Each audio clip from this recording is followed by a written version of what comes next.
Les 18 et 19 Brumaire 1799, Bonaparte prend le pouvoir par la force. Le sabre qu'il avait brandi, eh bien Bonaparte n'allait pas le rentrer dans son fourreau après le coup d'État. En 3 mois, il instaure la paix civile et bâtit de nouvelles institutions. Mais l'Angleterre arme les Autrichiens et les Piémontais. Bonaparte part les affronter en Italie. Il dit « Je m'en vais vaincre les Autrichiens et m'aboucher en Italie avec le pape ». Montebello, Marengo, Hohenlinden, les victoires s'enchaînent avec panache. Le conquérant devient législateur, signe le concordat avec le pape Pie VII et un traité de paix avec l'Angleterre. La France, en liesse, sort des guerres révolutionnaires agrandie et plus forte que jamais. Mais le 16 mai 1803, la paix d'Amiens est rompue par les Anglais. Bonaparte, furieux, prépare l'invasion de la perfide Albion.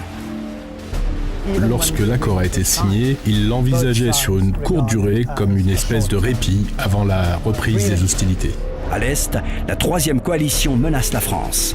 Il faut lever le camp de Boulogne et aller la combattre au plus vite. L'aigle ne marche pas, il vole.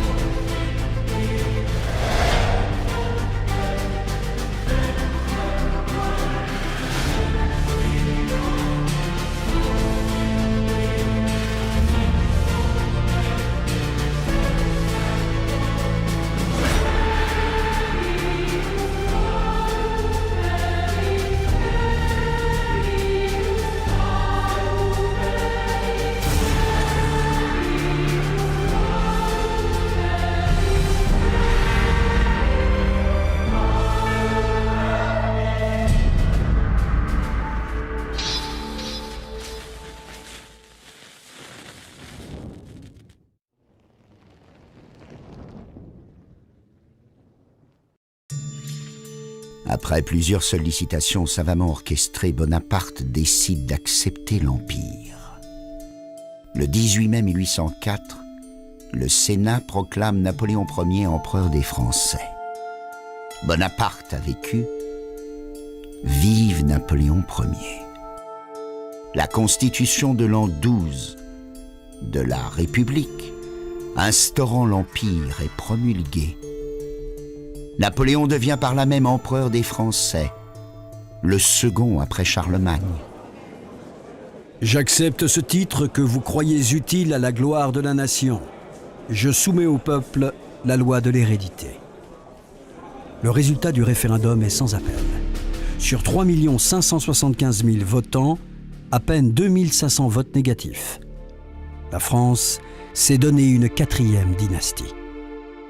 Empereur, c'est un titre républicain d'origine. Et quand on parle d'empire au XVIIIe siècle, ça désigne l'État en règle générale. Et donc l'empereur, c'est à la fois le moyen d'avoir un pouvoir qui soit réellement royal, puisqu'il est de fait un monarque, à partir du moment où il devient héréditaire, mais en même temps de garder une caution républicaine, c'est-à-dire qu'il est l'empereur de la République française. Bon, tout ça est un bricolage constitutionnel qui ne fondait pas un régime en réalité viable, parce que la vérité du régime napoléonien, c'est que c'est le gouvernement d'un homme.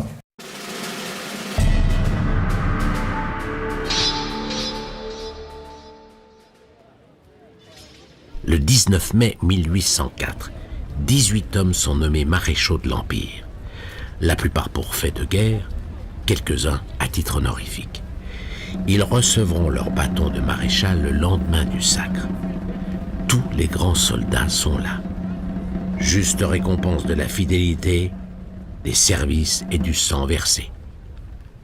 Toute l'armée est fière d'eux. La promotion 1804 comprend Augereau, Bernadotte, Berthier, Bessières, Brune, Davout, Jourdan, Kellermann, Lannes, Lefebvre, Masséna, Moncey, Mortier, Murat, Ney, Pérignon, Serrurier et Soult.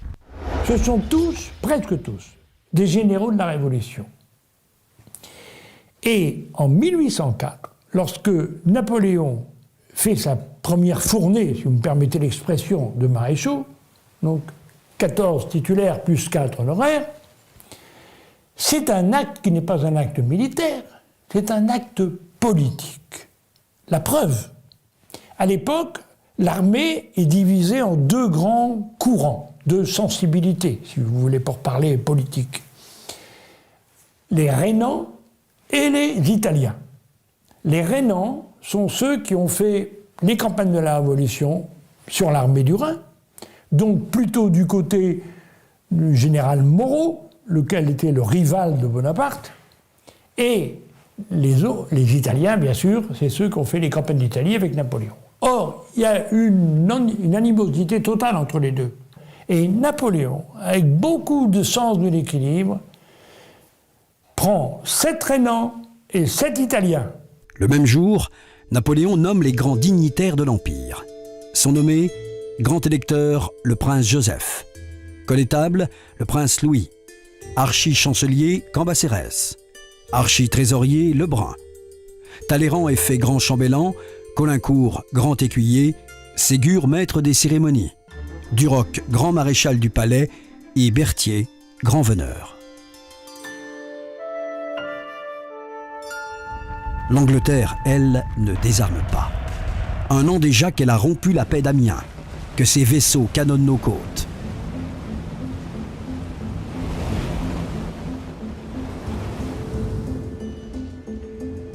À Boulogne, 120 000 hommes sont prêts à porter l'aigle impérial sur la tour de Londres. « Nous n'avons jamais eu de troupes aussi nombreuses et aussi belles », écrit l'empereur. Le 16 août 1804, dans un amphithéâtre naturel, toute l'armée est rassemblée. La cérémonie est grandiose. Napoléon distribue les premières croix de la Légion d'honneur. En souvenir de cette éclatante journée, les soldats payèrent sur leur solde l'érection de la colonne de la Grande Armée. Aujourd'hui, elle domine toujours la plaine.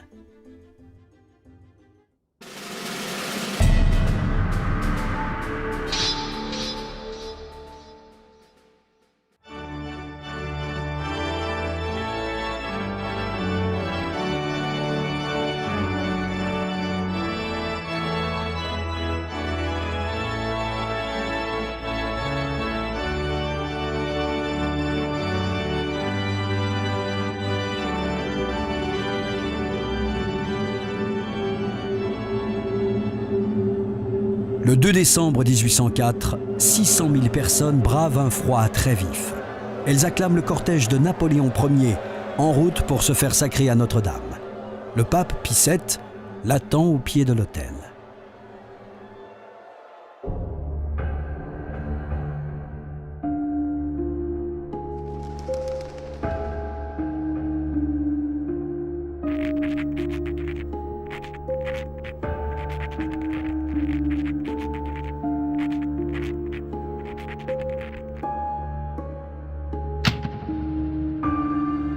Ce pape Pie VII, donc je dirais très ouvert à une collaboration avec la France, va se voir imposer, en plus du concordat, ce qu'on a appelé les articles organiques, qui sont des articles imposés par le gouvernement français qui renforcent non pas la séparation entre l'Église et l'État, mais on va dire la non-confessionnalité de l'État. Et ça, le pape l'accepte mal.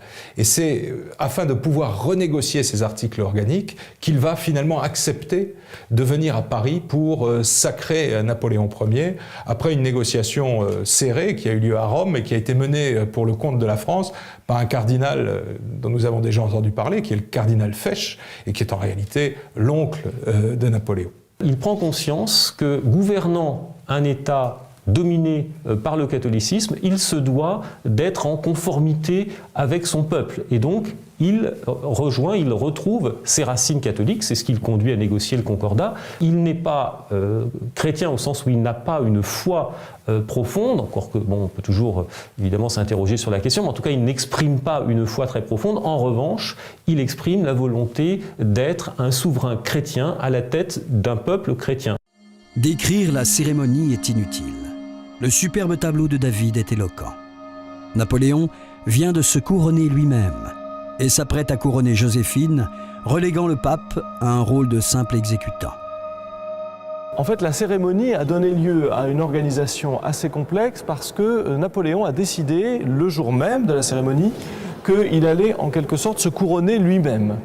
C'est-à-dire que dans la version initiale, c'était le pape qui devait poser la couronne sur la tête de Napoléon. Et Napoléon, le jour même, donc, a décidé que ça ne se passerait pas comme ça et que c'était lui qui allait poser la couronne sur sa tête. Évidemment, un geste très fort pour marquer, d'une part, le fait qu'il y a une sorte de prédominance du politique et du militaire sur le religieux, et d'autre part, pour marquer le fait qu'il se doit à lui-même cette propre élévation. Tous les grands acteurs de l'Empire sont là. Donc il a face à lui l'ensemble de l'Europe qui le regarde finalement avec les ambassadeurs qui l'entourent et puis tous les corps constitués qui sont là, donc Notre-Dame et Joséphine, qui a quand même son importance. Et il a ce petit mot, très drôle, cocasse, mais intéressant quand même pour comprendre son personnage, c'est qu'il se retourne, alors qu'il s'avance vers le pape, il se retourne vers son frère Joseph et lui dit en corse, je ne sais pas si je le dirai bien, « Ci babou vecchia, si notre père nous voyait ». Ça signifie tout à fait son parcours et ça montre bien que Napoléon avait une petite fierté, ça on ne peut pas lui enlever ça, mais surtout il l'a fait aussi pour dire voilà, regarde Joseph, d'où nous venons, nous sommes venus ici il y a à peine 11 ans et en 11 ans je suis devenu du simple sous-lieutenant que j'étais, je suis devenu empereur, finalement empereur de l'Europe. Les grands absents de cette journée sont Lucien, Jérôme et Madame Mère. Les deux frères de Napoléon se sont fâchés avec lui en refusant de divorcer, et Madame Mère les a suivis à Rome. Sur ordre de Napoléon, Laetitia sera peinte dans la loge impériale, comme si elle était présente. L'empereur a voulu qu'elle soit rajoutée de manière à souligner l'importance de la famille et également le soutien complet de sa famille, alors que de toute évidence, la mère de Napoléon n'était peut-être pas entièrement favorable à cette grande démonstration du sacre. Ce tableau, copié sur des estampes pour être massivement diffusé, est un vrai chef-d'œuvre de communication. Napoléon lui-même va être assez intrigué lorsqu'il viendra visiter l'atelier de David, mais il aura ce mot très célèbre où il dira « David », parce que tout le monde était un peu inquiet, « David, enfin, vous m'avez fait chevalier français ».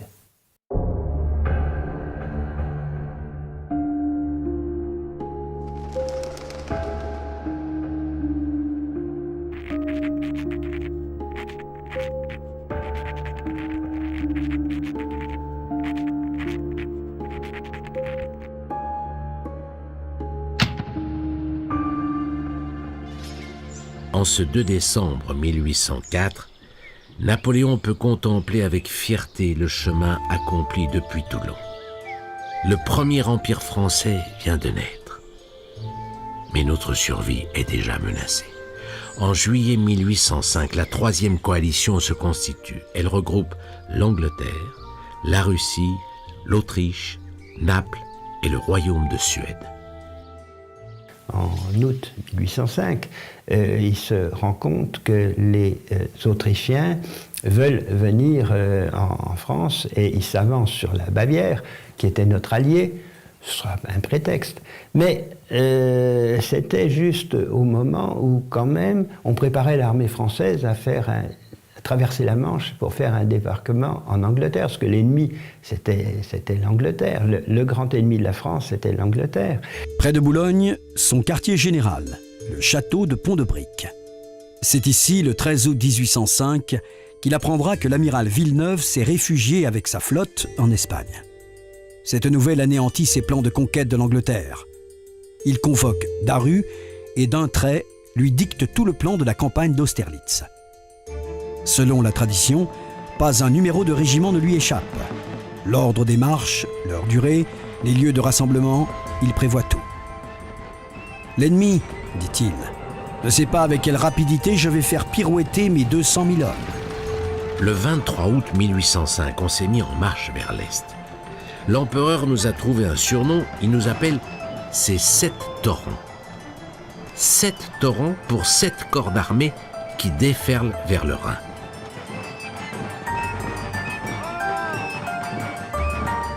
En tête, le premier corps de Bernadotte, puis le deuxième corps de Marmont, le 3e corps de Davout, le 4e corps de Soult et le 5e corps de Lannes les suivent. Le 6e corps de Ney et le 7e corps d'Augereau complètent le dispositif. La réserve de cavalerie de Murat et la garde ferment la marche. Toute l'armée, près de 200 000 hommes répartis en 7 colonnes, se rue à marche forcée vers l'ennemi. On nous fait faire près de 30 km par jour. L'empereur fait la guerre avec nos jambes et ça fatigue. Le 26 septembre 1805, on arrive sur le Rhin. On est maintenant en territoire hostile. Mais aucune armée ne semble venir à notre rencontre. Devant nous, les plaines d'Allemagne sont vides. Dans la guerre du XVIIIe siècle, il y avait un chef qui commandait à tous ces régiments. C'était pas facile, c'était lourd parce que chaque régiment, chaque colonel de régiment ou chaque général qui pouvait commander un régiment avait son mot à dire. Là, lui, il essaie de faire ça sous forme de pyramide, c'est-à-dire qu'il y a les régiments plusieurs régiments forment une brigade, puis 2 ou 3 brigades forment une division, 2 ou 3 divisions forment un corps d'armée, et au-dessus, il y a Napoléon. Il a autour de lui que les commandants des corps d'armée qui vont transmettre tous ces ordres en descendant jusqu'au régiment.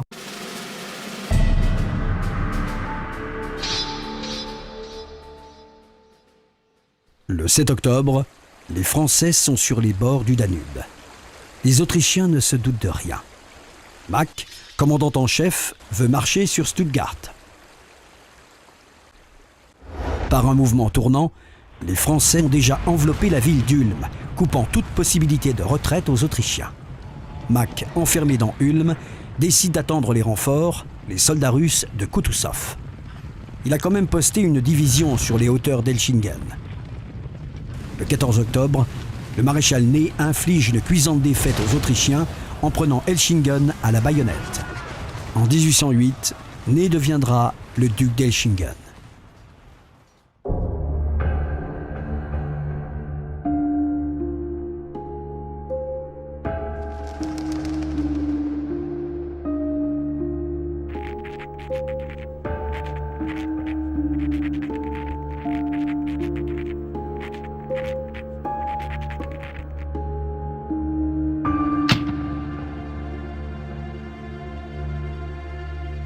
Le corps de Ney enlève les hauteurs du Michelsberg qui domine la ville. Toute l'artillerie disponible s'y concentre alors et pilonne ensuite Ulm sans pitié. Ayant vainement attendu le renfort des troupes russes de Kutuzov, Mack est forcé de capituler le 20 octobre 1805. Kutuzov, qui était quelqu'un de prudent, ça lui réussira en Russie, mais là, c'était pas bien, parce que il aurait pu venir certainement au secours de l'Autriche, mais il se rend compte qu'il n'est pas prêt quand les Autrichiens l'appellent au secours. Il est à une centaine de kilomètres de Ulm, il pourrait venir, mais il se rend compte que ça ne suffira pas et qu'il n'a pas envie de se confronter à Napoléon, dont il commence à apprécier quand même la science militaire. Pendant près de 4 heures, les 30 000 hommes du général Mack défilent, déposant leurs armes aux pieds du jeune empereur des Français. La journée d'Ulm a été l'une des plus belles journées de l'histoire de France.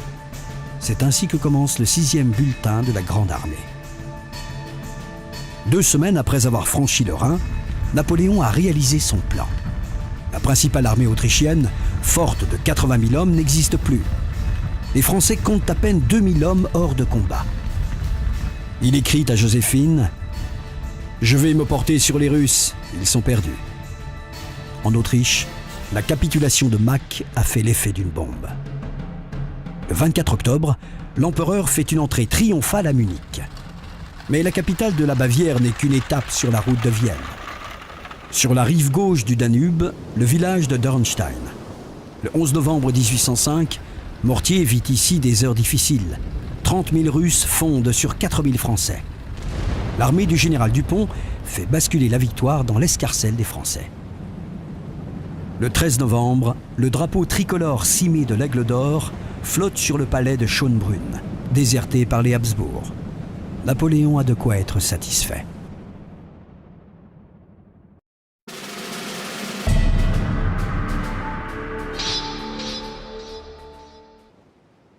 Une mauvaise nouvelle vient ternir l'euphorie de la victoire, celle du désastre de Trafalgar.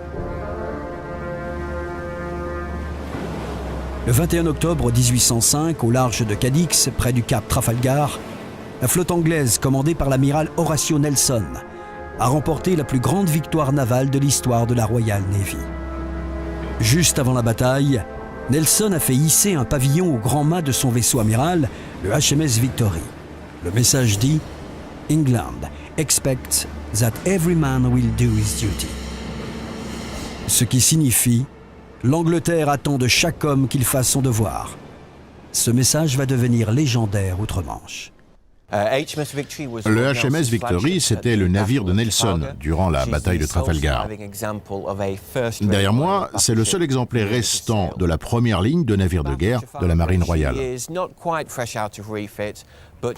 À la bataille de Trafalgar, le Victory n'est pas complètement réparé, mais il fait quand même partie des navires redoutables avec ses 104 canons. À l'époque, ce n'est pas le plus grand navire de guerre. Un bateau espagnol, la Santissima Trinidad, lui a ravi le titre. Mais c'est un navire qui reste l'un des plus puissants de la bataille de Trafalgar. Nelson n'est pas le meilleur marin de la Royal Navy. Ce n'est pas non plus le meilleur en politique ou en diplomatie. Mais c'est un leader avec un charisme fantastique. Et ses hommes l'adorent. Les Anglais se battent à 1 contre 2. 27 navires anglais sont aux prises avec 22 Français et 15 Espagnols. Des marins mieux entraînés, des navires mieux commandés et des canons dévastateurs à courte portée ont fait toute la différence.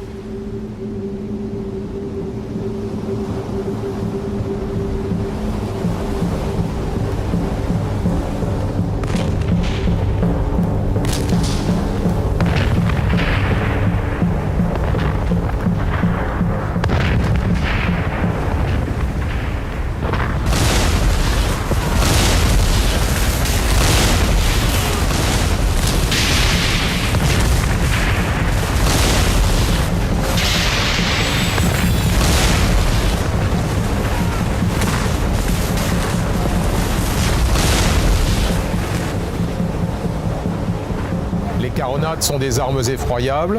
Ce sont des canons à âme courte qui sont faites pour tirer à courte portée, mais dont la diffusion des projectiles provoque des ravages sur les ponts des navires ennemis. Au soir de la bataille, le bilan est éloquent. 22 bâtiments franco-espagnols ont été coulés ou capturés et plusieurs autres ont été tellement endommagés qu'ils ne seront pas réparables. Aucun des navires anglais n'a été perdu, même si plusieurs ont été gravement endommagés, dont le HMS Victory, le navire amiral, qui a particulièrement souffert d'être au plus fort des combats. Nelson est mort à bord du Victory durant la bataille de Trafalgar. Il était sur le pont avec le capitaine Hardy, qui commandait le navire. Quand un tireur d'élite français, à bord du Redoutable, à une distance de 20 mètres, a tiré une balle de mousquet. Nelson a été touché à l'épaule, la balle lui a traversé les poumons et la moelle épinière lui a brisé le dos. Il est tombé et il a dit à Hardy « Ma colonne vertébrale est touchée ».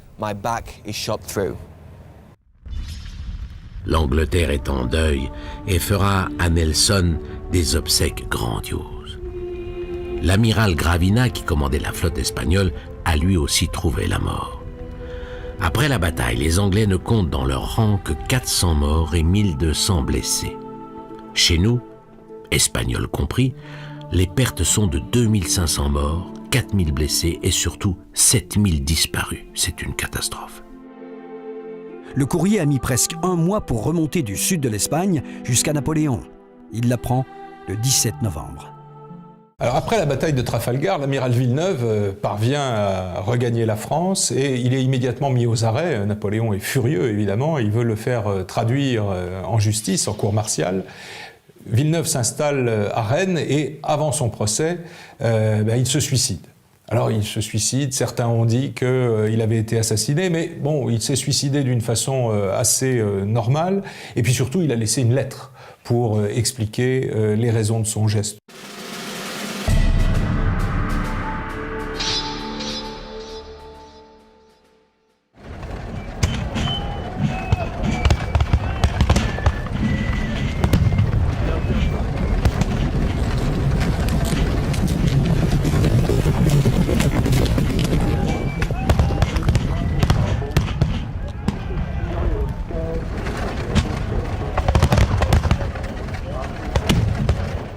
Austerlitz, c'est la plus belle des batailles. C'est vraiment, c'est quasiment un chef-d'œuvre. Et c'est une bataille qui est toujours étudiée aujourd'hui à l'école de guerre à Paris, à West Point aux États-Unis. C'est un modèle du genre. L'armée de Koutousov s'est repliée en Moravie, au nord de Vienne, où elle fait sa jonction avec les renforts amenés par Alexandre, le jeune tsar de Russie. Non loin de la ville de Brunn, le petit village d'Austerlitz. Le 28 novembre 1805, Napoléon y retrouve Soult, Lannes et Murat. Ces maréchaux sont inquiets. Il faut avouer que la situation des Français est plutôt délicate. Face aux 71 000 hommes de la Grande Armée, 93 000 Austro-Russes commandés par les empereurs de Russie et d'Autriche attendent l'arrivée en Moravie des 30 000 soldats de Bennigsen. Effectivement, on commence la campagne d'Austerlitz avec 200 000 hommes, on arrive à Austerlitz, on n'arrive plus que 70 000. Et on a, ce parcours est jalonné de victoire. Mais on a dû laisser des hommes pour sécuriser cette route, qui est la route de communication avec la France, et qui pourrait servir, si malheureusement le sort nous avait été contraire, de route de retraite. Le champ de bataille est relativement étendu. 12 km de large sur 8 km de profondeur. À l'est, proche du village d'Austerlitz, se trouve Pratzen. C'est un vaste plateau culminant à 324 mètres, au pied duquel coule une rivière, la Goldbach. Napoléon sait très bien que sa seule chance de salut, c'est de livrer une bataille décisive. Pour compenser son infériorité numérique, il va pousser l'adversaire à la faute. Il simule la crainte, le désarroi, fait mine de préparer sa retraite. Il abandonne aux coalisés le village d'Austerlitz et les hauteurs du Pratzen. Le piège est en place. La gauche française s'appuie sur une colline baptisée le Santon. On la couronne de 16 pièces de canon. À ses pieds, Lannes et la cavalerie de Murat. À droite, Soult. En réserve, le corps de Bernadotte, les grenadiers d'Oudinot et la garde impériale. L'extrême droite française n'est défendue que par la division Legrand. La nuit qui précède la bataille se fond dans le brouillard. Un grenadier du 46e de ligne improvise une torche pour guider les pas de l'empereur. Et c'est tout le bivouac qui s'illumine. « Voilà la plus belle soirée de ma vie », dira Napoléon. Observant ce spectacle, les Austro-Russes se persuadent que les Français brûlent leur cantonnement pour couvrir leur retraite. Dans la nuit, Davout arrive pour renforcer la droite française, au terme d'une marche de 130 km en 2 jours. Au matin du 2 décembre 1805, le jour se lève. Il fait froid. La bataille débute vers 7 heures. Conformément au plan russe, les forces de Buxoden commencent à descendre du plateau de Pratzen en 4 grosses colonnes d'attaque et engagent notre droite. Les villages de Telnitz et de Sokolnitz sont l'objet de violents combats. Ils sont pris et perdus à plusieurs reprises. Davout plie, mais notre ligne ne cède pas. À l'opposé du champ de bataille, au nord, Bagration lance à son tour l'attaque sur notre aile gauche. Le corps de Lannes et la cavalerie de Murat encaissent les premiers chocs. À cet instant, comme Napoléon le prévoyait, le plateau de Pratzen se trouve dégarni. Une cible tentante. Davout, malgré les renforts, combat toujours face à des adversaires 4 fois plus nombreux. Il réussit néanmoins à contenir l'attaque coalisée. Sa résistance héroïque sur notre droite est la clé de la victoire. Au nord comme au sud, les 2 ailes de l'armée française tiennent. Il est temps de faire basculer la bataille. Napoléon ordonne l'assaut du plateau de Pratzen. C'est au pas de charge que les hommes de Soult sortent de la brume. Pour les Russes, la surprise est totale. Les Autrichiens occupent Pratzen, Et Napoléon dit, ils vont essayer de me couper la route de Vienne et me contourner. C'est exactement ce qui va se passer. Et les Autrichiens n'ont pas prévu que Napoléon, dès le début de la bataille, lance ses hommes à l'assaut du Pratzen, et c'est lui qui coupe l'armée austro-russe en deux. C'est l'heure que choisit le soleil pour faire son apparition. Il est 9 heures. L'attaque soutenue par le corps de Bernadotte et par la garde impériale est un succès. Vers 11 heures, le plateau est entre nos mains. Face au Santon, les cavaliers de Murat et de Bagration s'expliquent. Le choc est terrible. À la mi-journée, les Austro-Russes jettent le gant. Couvert de sang et de poussière, le général Rapp apporte à Napoléon les étendards de la garde impériale russe. La scène est immortalisée par le tableau de Gérard. Il est 14 heures. Les Russes, pris entre Davout qui résiste et Soult qui les prend à revers, commencent à lâcher prise. La gauche austro-russe désagrège, la pression française est trop intense. La bataille est gagnée. Napoléon n'a plus qu'à transformer sa victoire en triomphe. Au nord et au centre, la retraite des coalisés tourne à la déroute. Au sud, les Français encerclent pratiquement les hommes de Buxhausen, qui tentent de fuir à travers les marais glacés de Zadkani. En fait, ces étangs furent asséchés 3 jours après, je crois que c'est par Suchet, et on s'apercevra qu'il n'y avait que 10 ou 12 cadavres. Mais pendant très très longtemps, on propagea l'idée que les étangs ont été la mort, le piège mortel pour les Austro-Russes, ce qui n'a pas été le cas. On a 1300 tués, 7000 blessés. En face, c'est beaucoup plus dur. Une belle rouste où je ne m'y connais pas.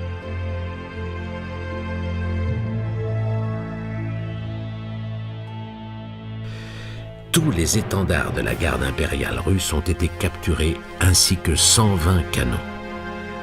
Napoléon va ordonner que ces canons soient fondus pour édifier à Paris une colonne commémorative sur la place Vendôme. La victoire d'Austerlitz donne aussi lieu à un bulletin de la Grande Armée dont le texte est entré dans la légende. Soldats, je suis content de vous. Vous avez décoré vos aigles d'une immortelle gloire. Il vous suffira de dire « J'étais à Austerlitz » pour que l'on vous réponde. Voilà un brave. À Joséphine, Napoléon écrit « Hier, j'ai battu les Russes et les Autrichiens. Je suis un peu fatigué. J'ai bivouaqué 8 jours en plein air par des nuits assez fraîches. » Austerlitz, c'est la plus parfaite des victoires que la Grande Armée offre à Napoléon pour le premier anniversaire de son sacre.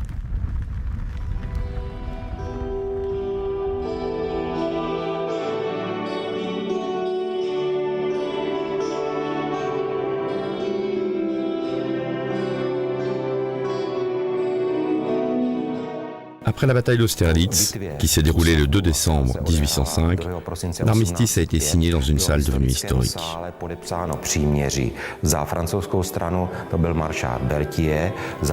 Les Français étaient représentés par le maréchal Berthier, les Autrichiens par le comte Liechtenstein. Le représentant russe n'a pas pris part à la signature de cet armistice. Ils ont été battus. Ensuite arrive la signature de la paix de Presbourg en décembre 1805. Le traité de Presbourg est signé le 26 décembre 1805. La France récupère le duché de Clèves et la principauté de Neuchâtel. Elle confirme aussi toutes les possessions précédemment conquises en Italie.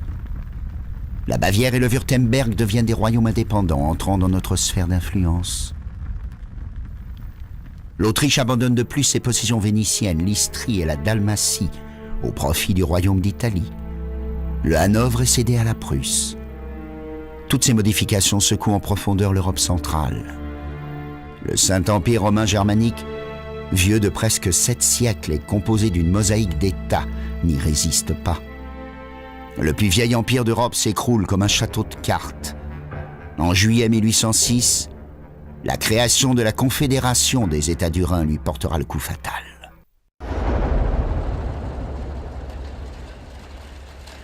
En dehors des opérations militaires, l'année 1805 a été riche en événements divers. En France, une innovation voit le jour à Paris. La numérotation des maisons, côté pair et impair, à partir de la Seine, est mise en place. Elle perdure encore de nos jours sous cette forme. Le 17 mars, Napoléon est proclamé roi d'Italie. Le 26 mai suivant, il est sacré à Milan. Derrière moi, vous voyez une de nos pièces d'apparat les plus importantes, à savoir la voiture que l'on appelle le carrosse du Sacre de Milan. Ce carrosse a été construit à Paris aux alentours de 1790. Il s'agit de la voiture que Napoléon a fait transporter à Milan en 1805 pour se rendre à son couronnement en tant que roi d'Italie. Napoléon nomme le jeune Eugène de Beauharnais, fils de Joséphine, vice-roi d'Italie. Le 4 juin 1805, c'est le rattachement de Gênes et de la Ligurie à la France. Les Bourbons de Naples sont détrônés et Napoléon Ier nomme son frère Joseph roi de Naples. L'expédition partie conquérir le royaume n'est qu'une promenade militaire. À partir du 1er janvier 1806, on en revient au calendrier grégorien. Le calendrier républicain n'existe plus. Et puis il y a en février 1806 une redéfinition des fêtes de la nation française qui désormais sont essentiellement au nombre de deux. Il y a la fête du 15 août, la fête du 15 août qui est en même temps l'anniversaire de Napoléon Bonaparte et l'Assomption, qui devient la fête du rétablissement de l'unité religieuse des Français et la Saint-Napoléon, bien évidemment.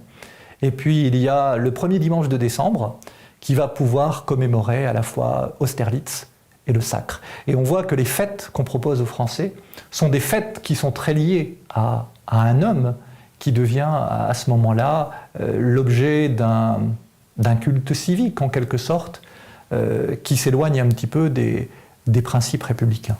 Le 23 janvier 1806, William Pitt meurt, âgé seulement de 47 ans. Depuis plus de 20 ans, il est à la tête des affaires de l'Angleterre. C'est lui qui a transformé la diplomatie de son pays en agence du complot, alimenté la terreur, soulevé la Vendée, armé le bras des conspirateurs, rompu le traité d'Amiens. C'est lui qui venait de coaliser la Russie et l'Autriche contre la France. Fox lui succède. Il a connu à Paris Bonaparte, alors premier consul. Napoléon peut légitimement espérer renouer avec Londres. La mort de Fox met fin à tous ses espoirs.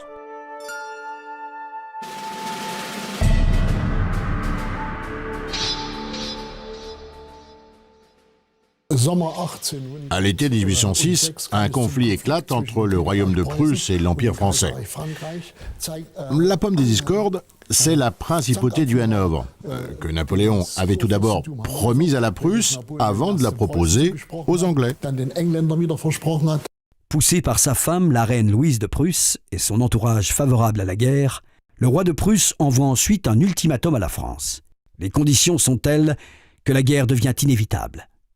Napoléon estime que si les Prussiens veulent la guerre, ils l'auront. Il n'envisage pas de retirer ses troupes du sud de l'Allemagne et de les rapatrier en France. Quand on pense à l'Allemagne à l'époque de Napoléon, on ne doit pas penser à l'Allemagne d'aujourd'hui. On doit penser à une Allemagne qui était morcelée, à une Allemagne qui était politiquement, religieusement, sociologiquement divisée entre le nord et le sud.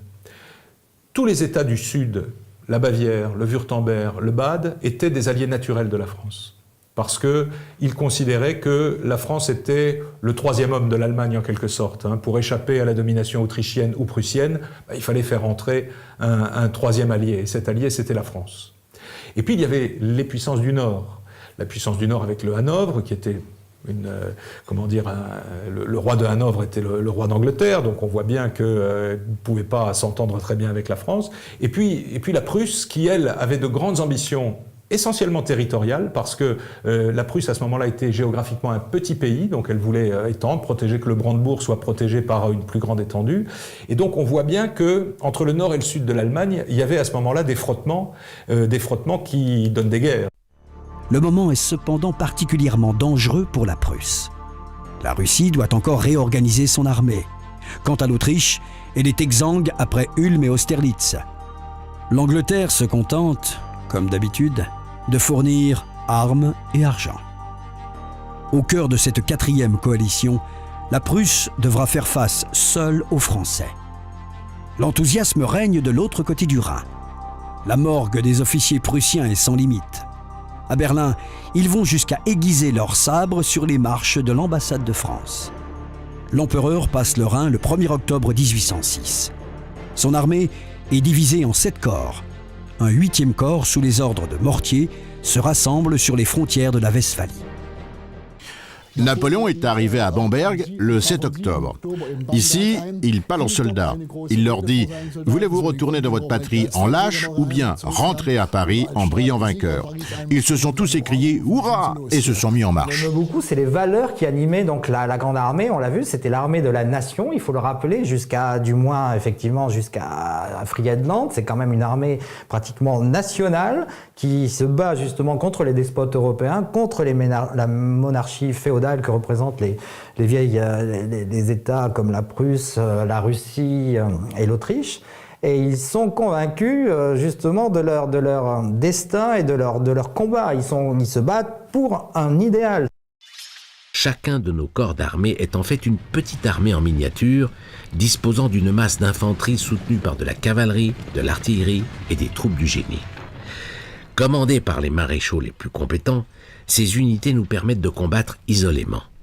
De plus, Napoléon ordonne que ces corps ne s'éloignent pas de plus de 30 km du corps d'armée principal.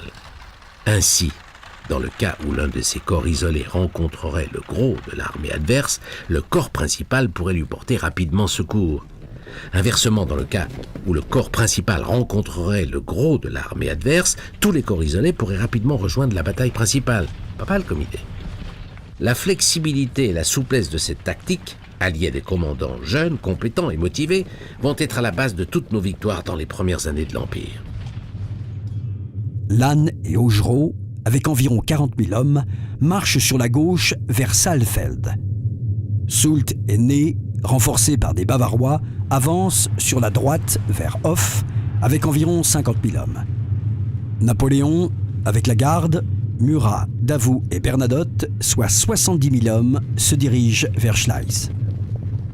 L'armée prussienne compte 230 000 hommes, tellement sûre de son triomphe qu'elle laisse Berlin et Dresde à découvert. Dans l'un des premiers engagements à Saalfeld, le jeune prince Louis de Prusse est frappé à mort par Guindet, maréchal des logis au 9e hussards. Première victime d'une guerre dont il avait été à Berlin un fervent partisan. Cet événement constituait déjà un mauvais présage pour la campagne à venir, car le prince Louis-Ferdinand, que nous voyons ici, était l'idole des jeunes officiers, il portait les espoirs de l'armée prussienne. Après 2 combats préliminaires, à Schels le 9 octobre, à Saalfeld le 10 octobre, et après les mouvements de retraite de l'armée saxo-prussienne qui en ont résulté, il est clair pour Napoléon que les Prussiens ne peuvent pas se trouver à Gera, mais qu'ils ne peuvent être arrêtés qu'à l'ouest de Iéna. Au pied de la montagne d'Iéna, dans la nuit qui précède l'affrontement, Napoléon harangue ses troupes. « Soldats, l'armée prussienne est coupée, comme celle de Mack l'était à Ulm, il y a aujourd'hui 1 an. Le corps qui se laisserait percer se déshonorerait. » À plein poumon, les soldats crièrent « Marchons !» 14 octobre 1806, au petit matin. Le brouillard couvre les troupes.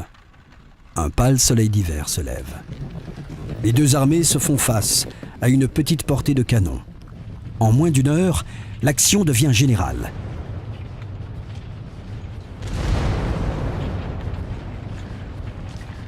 L'infanterie ennemie se forme en carré, en vain.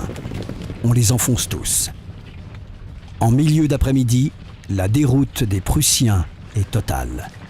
Pendant que Napoléon remporte la victoire de Iéna, Davout se bat à Auerstadt contre le roi de Prusse et le duc de Brunswick. 80 000 Prussiens contre 20 000 Français.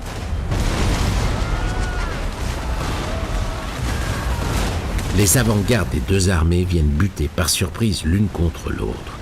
Mais on a réagi plus vite, et le village de Hassenhausen est occupé par nos troupes. la cavalerie de Blücher attaque plusieurs fois le village, mais échoue à nous en déloger. Bien retranchée, notre infanterie en carré met en déroute les cavaliers prussiens, leur infligeant de lourdes pertes.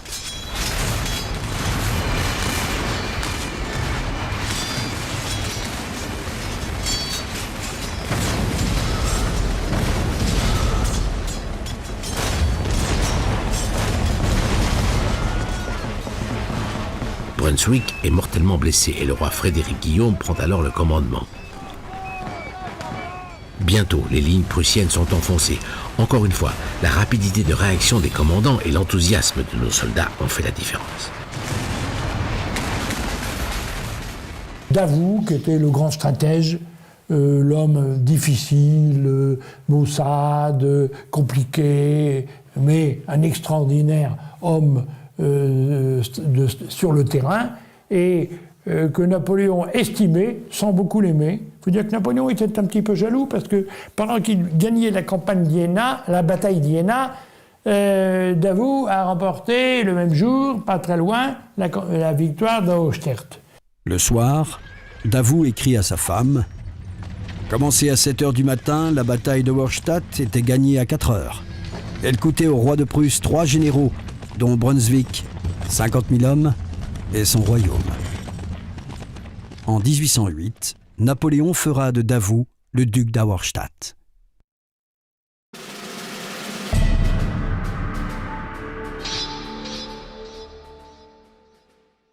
La campagne d'Allemagne trouve son point d'orgue en ce 14 octobre 1806.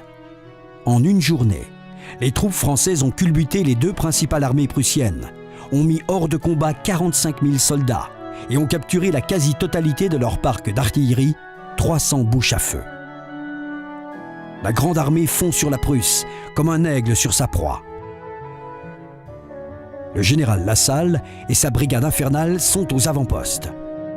Le 30 octobre 1806, ses 700 hussards obligent la place forte de Stettin à capituler, malgré les 5000 hommes enfermés dans la ville. Après cette prise de choix, Napoléon eut cette phrase « Si ma cavalerie légère continue à prendre des places fortes, je vais licencier mon artillerie. »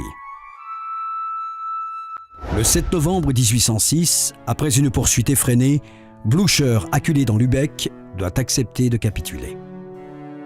Napoléon, précédé de sa garde à cheval, entre à Berlin, passe sous l'Arc de Triomphe, élevé en l'honneur de Frédéric II. Vive la France ! Le bilan de la campagne est incroyable.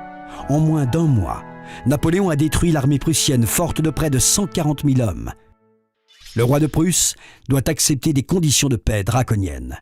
L'empereur frappe la Prusse et ses alliés d'une contribution de 160 millions. En dehors des opérations militaires, l'année 1806 a été riche en événements divers. Dès le 1er janvier, le Code civil français est appliqué dans le nouveau royaume d'Italie. Le 22 février, en prélude au blocus continental, un décret impérial est promulgué interdisant l'entrée des marchandises anglaises dans tous les ports français. Joseph est sacré roi de Naples. Le 10 mai, une profonde réforme des universités est lancée avec la création de l'université impériale. Après la création des lycées, cette réforme complète la rénovation de l'enseignement public. Le 12 juillet 1806, c'est la naissance de la Confédération du Rhin, qui crée un amalgame d'États allemands et constitue un État tampon entre la France et ses voisins prussiens et autrichiens. Le 2 août, le régime féodal est aboli dans le royaume de Naples. Les grands principes de la Révolution française sont mis en œuvre dans tous les pays conquis. Le 21 novembre 1806 est promulgué le décret de Berlin qui met en place le blocus continental. Le blocus continental n'est pas destiné à affamer l'Angleterre, comme on l'a dit parfois. C'est un blocus qui est destiné à dérégler l'économie britannique et à faire faillite, en quelque sorte, aux banquiers de Londres, comme on disait à cette époque. Alors ce blocus, il va avoir d'abord, sur le continent, un effet coup de fouet. C'est-à-dire que les marchés intérieurs vont commencer à être extrêmement actifs et le commerce va fort bien fonctionner dans un premier temps. Mais comme on fonctionne un peu en circuit fermé, à un moment donné, il va y avoir beaucoup de stocks. Et ces stocks, on n'arrivera pas à les écouler. Il va y avoir aussi l'action de Napoléon qui, s'arrange pour que des industries concurrençant les industries françaises fassent faillite. C'est le cas par exemple pour des industries métallurgiques en Allemagne, dans des pays qui ne sont pas français, où Napoléon va faire arrêter totalement les commandes publiques françaises dans ces pays pour favoriser la métallurgie française. C'est la même chose en matière d'agriculture. Napoléon écrit à ce moment-là, en 1810, une lettre à Eugène de Beauharnais, qui était vice-roi d'Italie. Il lui écrit « Vous n'avez pas le droit d'importer du grain venant de France, et vous devez vous pénétrer de mon principe, la France avant tout. » Et là aussi, c'est une des faiblesses du blocus continental, c'est qu'il aurait pu devenir une sorte de marché commun, et en réalité, tout le monde s'est aperçu que c'était une façon d'assurer l'hégémonie de l'économie française. Fin 1806, la situation stratégique a évolué en notre faveur. L'Autriche, après Ulm et Austerlitz, est incapable de lever une armée. La Prusse aussi, après Jena et Auerstadt. Les petites nations préfèrent se retirer. Il ne reste plus dans la 4e coalition que les armées russes et l'incontournable argent anglais. Le début de l'année 1807 va voir s'affronter les armées françaises et les armées russes. Encore et toujours la guerre. C'est lassant. La grande bataille contre les Russes, tant recherchée par Napoléon, va avoir lieu en Prusse orientale, près d'un petit village dont le nom va devenir tristement célèbre. Eylau.